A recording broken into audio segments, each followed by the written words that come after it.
दिनसारा mobile और आजिर यही व्यस्तबहुल जीवन में आम प्रकृति ठारू दूरे जाऊँ किंतु आपण जानती कि गोटे गछ आम जीवन को केते बदलाई पारे।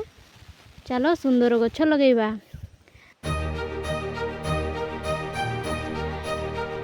यह केवल गछ लगेबा नुहे प्रकृति सह जोड़ी हेबार एक अनुभूति।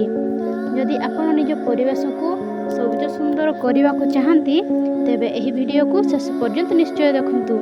बंधुगण आमे प्रतिदिन कार बाइक चलाउचे एसी व्यवहार करुचे जहाद्वारा जहाँफल वायुमंडल रे अंगारकाम्लर तापमात्रा बढ़ी चली।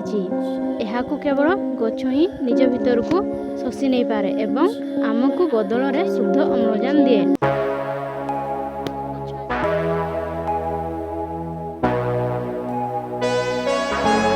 गोटे बड़ गछ दिन को एतिकी अम्लजान दिए जहाँ 4 जन मनुष्यों यथेष्ट। यह व्यतीत गछ माटी को जाबुड़ी धरी रखे जहाद्वारा बन्या भली विपद कमी थाए। तेणु गछ लगेबा केवल एक शौक नुहे यह आमर कर्तव्य। चलतु एबे देखिबा गछटी को सठिक भाव में केमिति लगेबा जेमिति एहार ग्रोथ भल हेबो। एथिपाई आमको 3टी सहज स्टेप फॉलो करने को हेबो। स्टेप 1 गात खोलिबा। प्रथमे माटी को प्राय 1 फुट रु 1.5 फुट गभीर गात खोलिबा। मने रखंतु गातटी चारा गछ चेर तुलन में 2 गुणा ओसार हेबा दरकार जहाद्वारा चेर सहजरे चारिआड को बढ़ी पारिबो। स्टेप 2 माटी प्रस्तुत करिबा।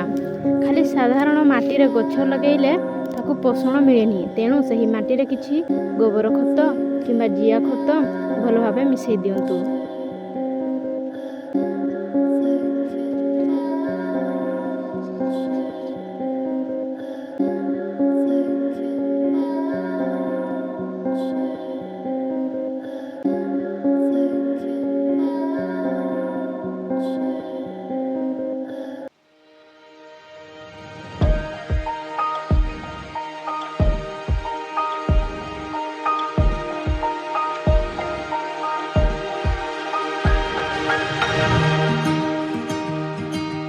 स्टेप 3 गछ को सीधा रखी चारि पाखरे माटी दे धीरे धीरे चापी दियंतु। शेषरे एथिरे प्रथम थर पाई भल भाबरे पानी दे दियंतु। पानी प्रतिदिन सकाळे किंबा संध्यारे देबा खरा बेले नुहे। गाय गोरुं को दाउरू रक्षा पाई एक बाड़ा निश्चय दियंतु। गछटी को एमिति जगह लगांतु जोठी दिन रे अति कम रे 4 रु 5 घंटा सूर्य किरण पड़िबो।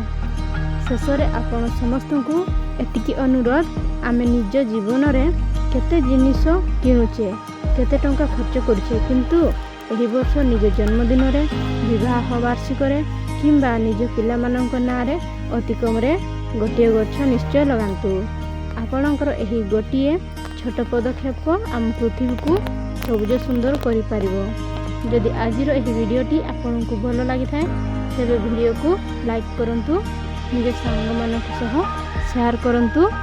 आसंतु समस्ते मिसी कहिबा गछ लगांतु जीवन बचांतु। रहुची धन्यवाद। जय जगन्नाथ।